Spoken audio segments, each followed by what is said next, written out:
안녕하세요. 금융모 법무사입니다. 개인회생을 했을 때는 반드시 통장거래 내역을 법원에 제출해야 되거든요. 이 통장거래 내역을 제출만 하는 것뿐만 아니라 통장거래 내역상에 일정한 금액 이상을 사용한 그 사용처를 또 설명을 해야 돼요. 별도의 표를 만들어서 법원에 제출을 해야 되는데요. 이로 인해서 보정명령을 이행하는데 상당히 어려움을 겪을 수도 있습니다. 이번 시간에는 통장을 사용할 때 주의할 만한 사항에 대해서 설명드릴 테니까 추후 개인회생을 준비하신다면 이번 영상 참고해서 통장 사용에 유념해 주시기 바랍니다. 우선 개인회생을 했을 때 그 통장 거래 내역을 정리를 해야 된다고 했잖아요. 따라서 통장을 여러 개 사용하는 경우, 이 경우에는 보정명령을 이행하는데 상당히 어려움을 겪을 수 있습니다. 통장을 여러 개 사용한다라고 하면 말 그대로 여러 개의 계좌를 개설해서 이쪽 계좌에서 이쪽 계좌로 계좌이체를 하고 또 계좌이체를 하고 이런 식으로 본인 통장 내에서 여러 번의 계좌이체가 이루어지고 그리고 최종적으로 이체가 된 통장에서 돈이 사용된 것을 의미하는데요. 이러한 경우에는 통장에 돈이 어떻게 흘러갔는지를 전부 확인을 해야 되기 때문에 이걸 확인하고 최종적으로 사용처가 어떻게 되는지까지 다 표로 작성을 해야 되거든요. 그러니까 통장이 많으면 많을수록 그리고 본인의 통장 내에서 돈이 왔다 갔다 한 게 많을수록 정리가 상당히 어려울 수밖에 없습니다. 따라서 개인회생을 하고자 한다면 가급적이면 주거래 통장 위주로 사용하는 것이 추후에 개인회생을 하고 나서 보정명령을 이행할 때 훨씬 더 수월하니까 가급적이면 많은 통장을 사용하지 않는 것이 좋겠네요.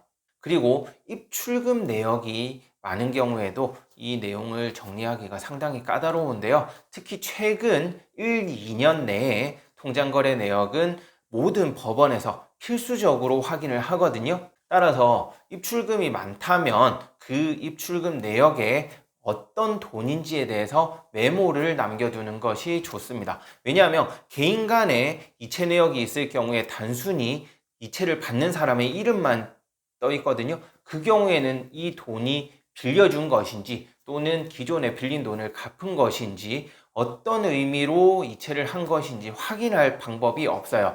본인도 1, 2년 지나고 나면 헷갈릴 수밖에 없거든요. 따라서 이 경우에는 적극적으로 소명이 안 되면 결국에는 이체한 자금 전액이 청산가치에 반영이 되면서 변제금이 늘어날 소지가 발생합니다. 따라서 이렇게 계좌이체가 이루어지는 경우에는 그 돈이 무슨 돈인지 통장 거래 내역상에 메모로 기록을 해두는 것이 좋겠습니다. 그리고 대출금을 입금받은 계좌는 별도로 사용하시는 것이 좋아요.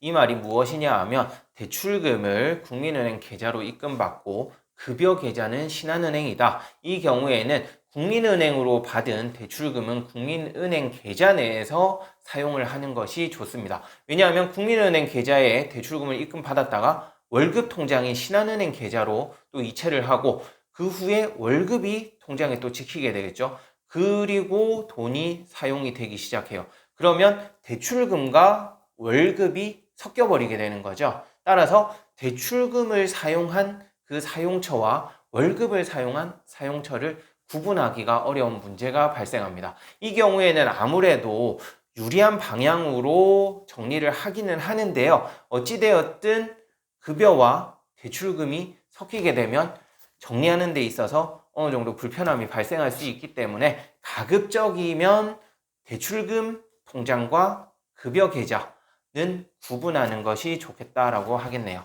결론적으로 말씀드리면 계좌는 여러 개를 사용하는 것보다 주거래 계좌 한두 개를 사용하는 것이 좋고요. 그 다음 대출금을 입금받은 계좌는 별도로 관리하는 것이 좋겠습니다. 그리고 또 마지막으로 지인 간에 이체 거래가 있을 경우에는 그 이체 내역에 어떤 목적으로 이체를 했는지 별도로 메모를 해두시는 게 좋겠네요.